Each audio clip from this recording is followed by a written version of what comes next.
Hi everyone, good morning and hope you will be fine. जैसा कि हम आप सभी जानते हैं, आज 21 अक्टूबर 1943 में सुभाष चंद्र बोस ने जो आज़ाद हिंद फौज की कमान संभाली, तो सिर्फ कमान ही नहीं संभाली, उन्होंने एक गवर्नमेंट की स्थापना की। यानी भारत का प्रथम गवर्नमेंट, जो अस्थाई था, कार्यवाहक था, पर प्रथम था, जिसका नाम उन्होंने रखा क्या? आजाद हिंद सरकार। इसे हम उर्दू की जबान में अर्जी हुकूमत ए आजाद हिंद भी कहते हैं। अर्जी हुकूमत ए आजाद हिंद भी कहते हैं। तो आजाद हिंद फौज आजाद हिंद सरकार की फौज थी। तो आजाद हिंद फौज की स्थापना देखें तो उन्होंने रास बिहारी घोष और कैप्टन मोहन सिंह ने की थी। हम बात कर रहे हैं 21 अक्टूबर 1943। अब ये बहुत बड़ी बात होके अब क्या हो गई? आजाद हिंद सरकार की स्थापना हो गई सिंगापुर में। जापान की मदद ली गई, लेकिन जैसा कि आप जानते हैं, इसका अपना करेंसी, अपना राष्ट्रीय गान, अपना झंडा, अपना प्रेस और अपनी क्या कहते हैं मिंट भी थी। और हथियारों के लिए 200 करोड़ रुपए उन्होंने जापान को दिए भी थे।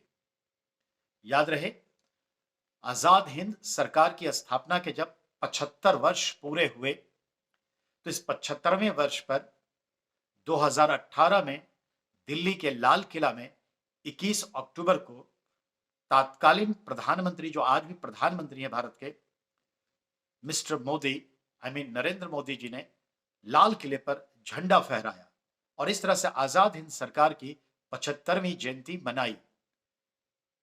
भारतीय स्वतंत्रता के बाद के इतिहास में पहली बार ऐसा हुआ कि एक वर्ष में दो बार लाल किले पर झंडा फहराया गया।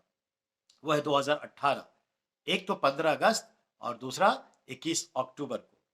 तो एक पॉइंट तो आपका ये निकल के आया कि आज आजाद हिंद सरकार का फाउंडेशन डे। Point clear? ये भारत की पहली सरकार मानी गई है। अब दूसरी बात पर आइए। 21 अक्टूबर को हम भारतवासी सेलिब्रेट करते हैं, और सेलिब्रेट क्या, याद करते हैं। इसे हम कहते हैं पुलिस कॉमेमोरेशन डे, पुलिस स्मरण दिवस, स्मृति दिवस, मेमोरी डे। एक्चुअली इसका नाम क्या है? पुलिस कॉमेमोरेशन डे, पुलिस स्मृति दिवस या स्मरण दिवस, याद करने का दिन। एक्चुअली क्या हुआ, 1959 में हमारे लद्दाख रीजन में जो हॉट स्प्रिंग जगह, जो आज भी चर्चा में है, 2 साल से हॉट स्प्रिंग है, वहां हमारे 10 पुलिसकर्मी जो है पेट्रोलिंग पर बॉर्डर के पास गए थे और चाइनीज आर्मी ने उन्हीं सबको मार दिया। हम उन्हें ढूंढने निकले तो देखा कि वो 10 मरे हुए थे। कहने का तात्पर्य यह है, हमारे लिए वो शहीद थे। तो याद रखेंगे, शहीद हमारे हुए।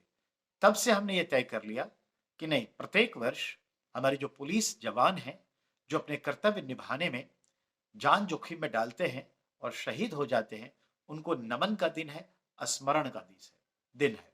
इसीलिए हम आज की तारीख में पुलिस स्मरण दिवस मनाते हैं। 1959 के बाद से यह हम मनाना शुरू कर दिए। एक तो ये। तीसरी बात जो राजनीति से है वो ये है, वह 21 अक्टूबर का दिन था, 1951 की बात थी, दिल्ली की बात थी। पंडित दीनदयाल उपाध्याय जी ने और अन्य लोगों ने मिलकर के एक राजनीतिक संगठन की स्थापना की, दल की स्थापना की, जिसका नाम जन संघ था। ठीक है, जन संघ था, तो याद रखिएगा। तो भारतीय जनसंघ या जनसंघ पार्टी थी। 1951 में 21 अक्टूबर को आज उसकी स्थापना दिवस है। समय के साथ इनमें बहुत सारे अध्यक्ष हुए और यही जनसंघ जनता पार्टी सरकार में शामिल भी हुई और वाजपेयी जी विदेश मंत्रालय उनको मिला और वो हिंदी में अपने भाषण यूएनओ में रखे।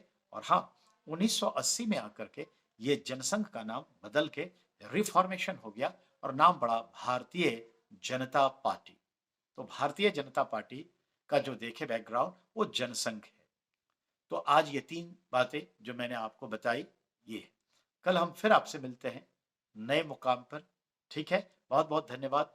ये रामेंद्रा द आर्ट ऑफ अंडरस्टैंडिंग जो यूट्यूब चैनल है, ये फ्री एजुकेशन चैनल है। आप अपने डिमांड्स लिखिए, मैं आपकी डिमांड्स को फुलफिल करूँगा कि आपको क्या पढ़ना है, क्या चीज़ पे दिक्कत आ रही है, उसी पे हम अपने जो है अपने विचार रखेंगे। सब एकेडमिक पॉइंट ऑफ व्यू से बातें होंगी। आप सभी को बहुत-बहुत धन्यवाद वॉच करने के लिए। आपका सुनील सर सदैव आपकी सेवा में। नमस्कार।